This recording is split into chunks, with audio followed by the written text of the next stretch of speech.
भारत के उत्तर प्रदेश राज्य की एक मेजर सिटी जो हिंदुओं के मुख्य तीर्थ स्थल के रूप में जानी जाती है, जो गंगा, यमुना और सरस्वती नदी के संगम पर बसी है, जहां अनगिनत मंदिर, त्रिवेणी संगम और मुगल राजघराने हैं।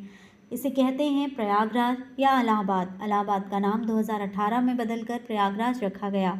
ये उत्तर प्रदेश का सबसे बड़ा शहर है जो अपने इतिहास और पौराणिक कथाओं को अपने में समेटे हुए है। कुंभ के मेले से लेकर इलाहाबाद के किले तक, अपनी हिस्ट्री से लेकर शानदार आर्किटेक्चर तक, यहाँ पर देखने के लिए बहुत कुछ है जो आपको अपनी ओर अट्रैक्ट करता है। पुराने इलाहाबाद को प्रयागराज बनने में बहुत समय लग गया, तो चलिए प्रयागराज को जानने में और देर नहीं करते हैं। इस वीडियो में मैं आपको इलाहाबाद आने से लेके यहाँ पर रुकने, यहाँ के अट्रैक्शन पॉइंट्स पे बात करेंगे, एक्टिविटीज़ एरियाज़ कवर होंगे, टोटल बजट बताया जाएगा। इसके अलावा आसपास में घूमने की सभी जगह पे डिस्कशन होगा। तो एंड तक इस वीडियो पर बने रहिए। प्लीज़ जिसने चैनल सब्सक्राइब नहीं किया है, चैनल को सब्सक्राइब करके वीडियोस को लाइक करके शेयर कर दीजिएगा, और जिन्होंने चैनल सब्सक्राइब कर दिया है प्लीज़ डू सपोर्ट, और एक लाइक तो बनता है। तो चलिए चलते हैं प्रयागराज नगरी में। तीर्थ नगरी प्रयागराज जाने के लिए आपके पास 3 ऑप्शन हैं, बाय फ्लाइट, बाय ट्रेन और बाय बस। फ़्लाइट्स की बात करें तो यहाँ का एयरपोर्ट है इलाहाबाद में बमरौली एयरपोर्ट, जो कि सेंट्रल प्रयाग से मात्र 12 किलोमीटर दूर है। एयरपोर्ट से सिटी के लिए लोकल टैक्सी, ऑटो, कैब सभी कुछ आसानी से अवेलेबल है। अगर दिल्ली टू प्रयागराज फ़्लाइट की कॉस्ट की बात की जाए तो 5,000 से 6,000 रुपये तक कॉस्ट आ सकता है। ट्रेन की बात करें तो यहाँ 4 मेजर स्टेशंस हैं, प्रयाग स्टेशन, इलाहाबाद जंक्शन, रामबाग में city station and Daryaganj station. Delhi to Prayagraj daily 30 train चलती हैं, तो आप अपने बजट और टाइम के अकॉर्डिंग कोई भी सूटेबल ट्रेन को बुक करवा सकते हैं। ट्रेन का सबसे कम किराया 200 रुपये तक है। आप डिसेंटली 400 रुपये में दिल्ली टू प्रयागराज आसानी से बाई ट्रेन आ सकते हैं। नेक्स्ट ऑप्शन है बस। न्यू दिल्ली, जयपुर, भोपाल या कानपुर और लखनऊ जैसी हर बड़ी सिटी से प्रयागराज के लिए बस अवेलेबल है। दिल्ली से प्रयागराज वॉल्वो का कॉस्ट ऑलमोस्ट 1000 रुपीज़ पड़ेगा। हर स्टेशन से ऑटो टैक्सी अवेलेबल है। यहाँ पे पर्सनल स्कूटी या बाइक्स भी हायर होती हैं, जो आपको 400 रुपये पर डे के अकॉर्डिंग चार्ज करती हैं।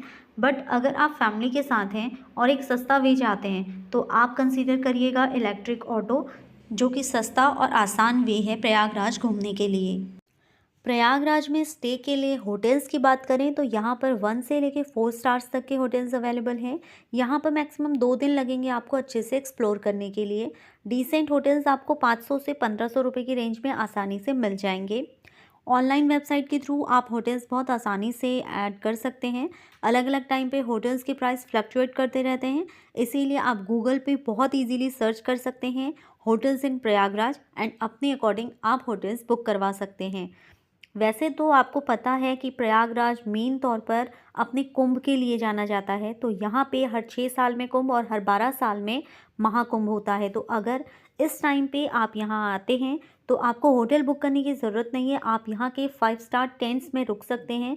इवन ये टेंट किसी बहुत बड़े अच्छे होटल रूम से काफ़ी बेटर होते हैं। इनके कॉस्ट की अगर बात की जाए तो 500 से लेकर 40,000 रुपीज़ तक इनका प्राइस होता है। तो नेक्स्ट टाइम आप होटल छोड़कर कुंभ के टाइम पर अगर आते हैं तो प्लीज़ इन टेंट्स को एक बार ज़रूर एक्सपीरियंस कर लीजिएगा। होटल्स के बाद बात करें यहाँ के अट्रैक्शन पॉइंट्स की, तो जैसे कि सभी को पता है प्रयागराज गंगा, यमुना और सरस्वती इन 3 नदियों के संगम पे बना है। तो यहाँ पर एक बहुत फेमस हो चुका है न्यू यमुना ब्रिज, जिसे लोकल्स यहाँ पे इसे नैनी ब्रिज भी कहते हैं। ये इंडिया का second largest cable suspension bridge है, मुंबई के सी लिंक ब्रिज के बाद। इसका कोई एंट्री चार्ज नहीं है, 24 आवर्स ये ओपन रहता है। शाम को आना आपके लिए एक अच्छा चॉइस है, क्योंकि यहाँ पे लाइटिंग इफेक्ट आपको अट्रैक्ट भी करता है और आपको काफ़ी फ्रेश फीलिंग भी देता है। तो अगर आप इलाहाबाद प्रयागराज आते हैं तो इस न्यू यमुना ब्रिज का एक्सपीरियंस लेना बिल्कुल भी मिस नहीं करिएगा।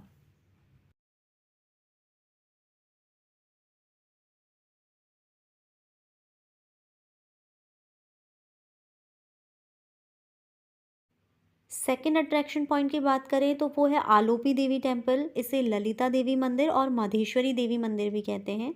तो ये माता सती के 51 शक्तिपीठों में से एक है, जहाँ पे माता का दाहिना हाथ गिरा था, बट गिरने के बाद हाथ वहाँ से गायब हो गया। यूँ कहिए कि आलोप हो गया, इसीलिए इसे आलोपी देवी मंदिर का नाम दिया गया है। कहते हैं कि यहाँ पर माता की किसी मूर्ति या विग्रह की जगह पे एक पालना टंगा हुआ है। उसी पालने पे हर वस्त्र को, हर श्रृंगार की चीज़ों को चढ़ाया जाता है। उसी पालने की यहाँ पे पूजा की जाती है। इसी पालने के नीचे के कुंड में माता के हाथ के गिरे होने की बात कही जाती है। मंगलवार के दिन इस मंदिर में आपको सबसे ज़्यादा भीड़ मिलती है। सुबह 6 बजे मंदिर खुलता है, शाम को 8 बजे तक। तो नेक्स्ट आप जा सकते हैं चंद्रशेखर आज़ाद पार्क। 1870 में बना ये पार्क ऑलमोस्ट 133 एकड़ में फैला हुआ है। यहीं पर 27 फरवरी 1931 को चंद्रशेखर आज़ाद जी शहीद हुए थे। जहाँ पे आज़ाद जी शहीद हुए थे वहीं पर उनका एक स्टैचू बना हुआ है। पार्क में टोटल 6 गेट हैं।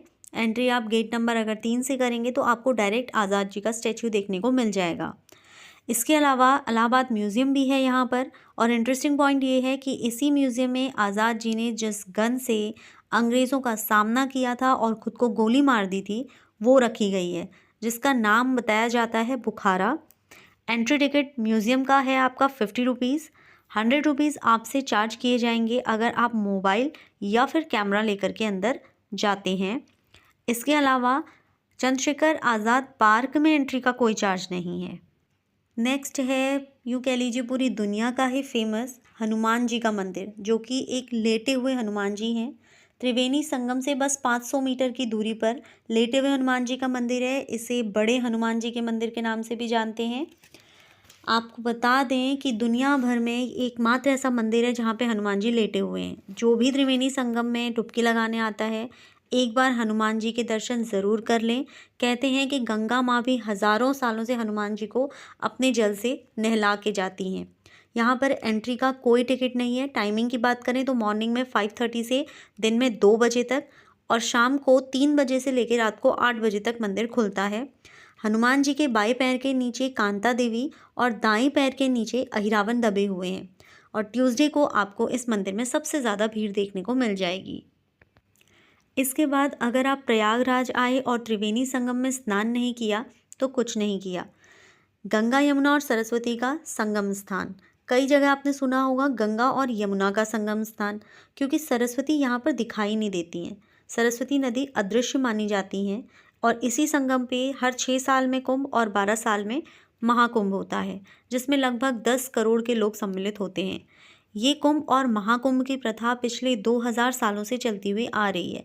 तो प्रयागराज आएँ और संगम स्नान ना करें, ऐसा नहीं हो सकता। और शाम का समय चूज़ करें, वो बेहतरीन है और यहाँ पे एंट्री का आपका कोई चार्ज नहीं होगा। तो चलिए, इतना घूम लेने के बाद कुछ खाने के पॉइंट्स पे बात कर लेते हैं। तो यहाँ पर आपको काफ़ी चीज़ें हैं जो फेमस हैं, जिसमें एक है फेमस निराला चाट भंडार। देसी घी की बनी यहाँ पे चाट बेहतरीन होती है। कम से कम 80 सालों से ये चल रहा है। यहाँ का एड्रेस आपको स्क्रीन पर मिल जाएगा। सेकंड है नेत्राम मूलचंद मिष्ठान भंडार। ये भी कचौड़ी के लिए बहुत ज़्यादा फेमस है। इनकी 5th जनरेशन यहाँ पे इसको चला रही है और इसके साथ ही इनकी जलेबी बहुत ज़्यादा फेमस है। इसके अलावा हरिराम एंड सन्स, जो कि अपने घी के समोसों के लिए, और कालू कचौरी भंडार अपनी कचौड़ियों के लिए फेमस है।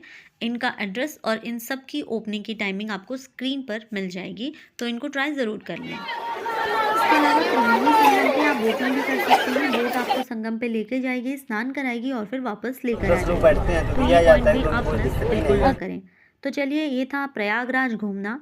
टोटल खर्च की मैं बात करूँ तो फ़्लाइट ऑलमोस्ट 6000 रुपये तक, होटल्स का खर्चा 500 से 1500 रुपये। आपको अट्रैक्शन पॉइंट्स लगभग फ्री हैं, बट फिर भी हम 200 रुपये एक्स्ट्रा ऐड कर सकते हैं।